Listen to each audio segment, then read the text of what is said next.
San Antonio. This is Robb for the Metalworks. We're here hanging at the Metalworks, and it brings me such great pleasure. Really a dream come true for me, as I'm a long-time Death Angel fan. Brings me great pleasure to welcome Mr. Robb Cavestany and Ted Aguilar of the band to the Metalworks. How are you guys doing this afternoon?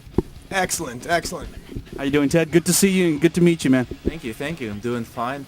Thank you for the welcome.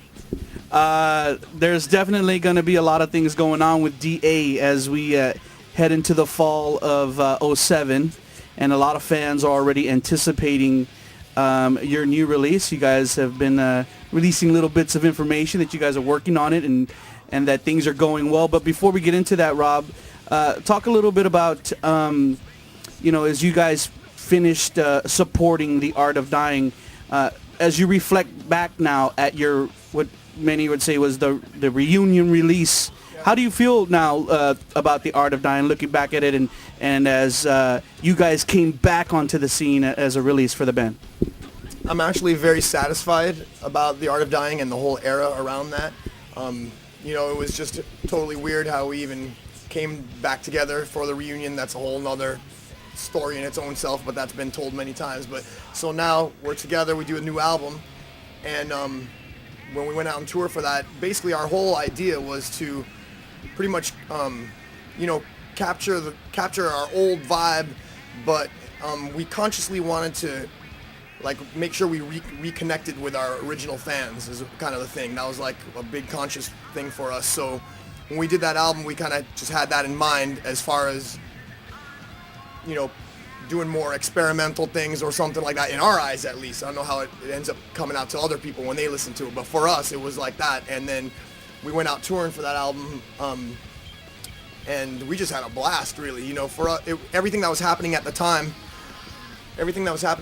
was sort of just like at the moment, because we were never planning for anything to go that far. We were just going to do one show, then we did more shows, then we weren't even going to do an album, then we did an album, then we started touring, and everything that was happening was just happening that we weren't planning to really go so much further all of a sudden. And while it was happening, we started talking about, we're always saying people won't have to wait, another 15 years for next Death Angel album and stuff. But unfortunately, they did have to wait, four years because of other circumstances. But obviously it was because of just the great reception you guys were receiving. That's what it was all about. It would never have come that far if it wasn't for the reception, the fans, support from all of our fans. That totally rules, man. And that was the fuel for us. It was that, really. It was for the fans, really. More I was so. glad to see that you guys decided to continue to do some of the things that were characteristics of DA records, like you singing a track or two and mixing it up in there, not putting like totally all heavy stuff, but doing some really like vibey stuff, which is something that's like been a DA trademark now, and really at the heart of it, a Cavestany trademark, but great record. And I'm really anticipating some of the new work. So as you are working on the new stuff, how would you feel it is progressing at this point? Beautifully. We're really excited about the new material and the new album. From our point of view, I think it's probably going to be our darkest album, and it's definitely very, very heavy. There's of course going to have all its normal DA flavors in there. I'm singing a lot of stuff. There'll be all different. There's some acoustic bits and what in here and there and all this stuff, but in general, this album's really, really heavy. So that's what you can be looking at with that, and a really dark kind of edge to it. It's just reflecting whatever however we're writing, and it's just coming out kind of. So yeah. Everybody knows what a tight-knit family, literally and not literally, DA is. So for someone for you guys to introduce Ted into the band, in many ways said something about Ted to a lot of people without really nothing ever being said. So talk a little bit, Ted, about your acclimation into the band. I mean, how has it been? Were there some challenges there, or did you know these guys? Obviously, you were a DA fan, so talk a little bit about that. Oh man, I've been a DA fan since I heard of them back in 85, 86. Read about them in the fanzines and stuff, and just followed them from Ultraviolence all the way to Act 3, even through the O, Swarm, Smokestack, the past, all that stuff. Just, I've really dug all their musicianship and all their songwriting. And not only that, they're just cool people to hang with. Not just them, but their whole family. And I remember pretty good, about Robb calling me. I remember I've heard about this Thrash of the Titans thing and Chuck Billy putting it together.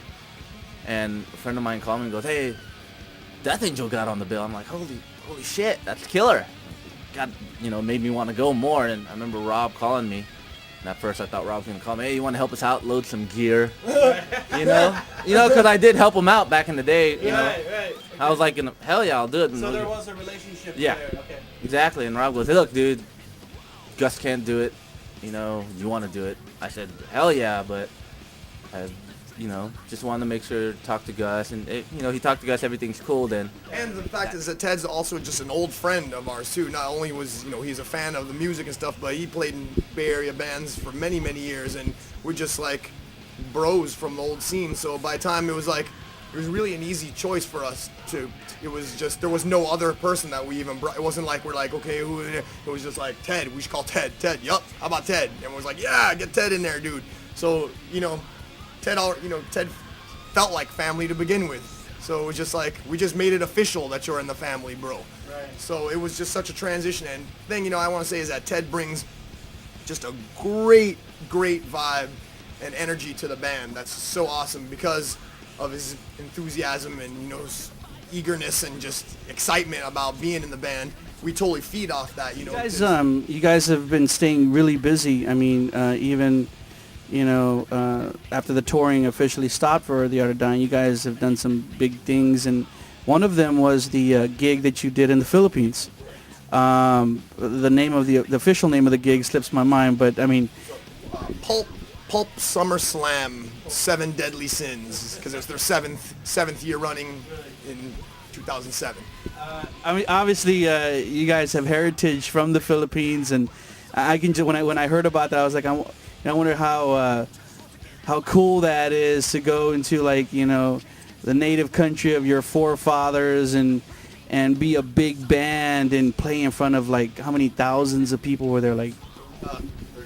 30,000 people in the Amaranto Stadium. It was amazing, man. We went out there and they just treated us so good, man. It made us feel so good and welcome, and which is so killer because we're pretty nice guys of a band. So when we vibe out like that, like how we do with you, it's just great. It makes everything so much better, and the whole performance, just everything, it's so good. And we were out there, and it was a trip, yeah, because of the whole heritage thing. So we're going around, we're like, we've never been around this many Filipinos since I was at Ceremony Mall in Daly City. But it was crazy, and it was great. Everybody got this deep feeling that, for me, I'll tell you that I expected it was going to be a trip like that. We were tripping about expecting what it was going to be like. But had you been there before, Robb, to the Philippines? My parents brought me there. I was there when I was 6 or 7. So I just have vague memories of not liking it at all. At that age, I just was it was too hot. I was getting mosquito bites. I just wanted to go home. The food, you know what I mean? I was like, dude, I want a burnt hamburger and I was get out of here. I want to see my friends. So we were there and I just hated it at that point of time.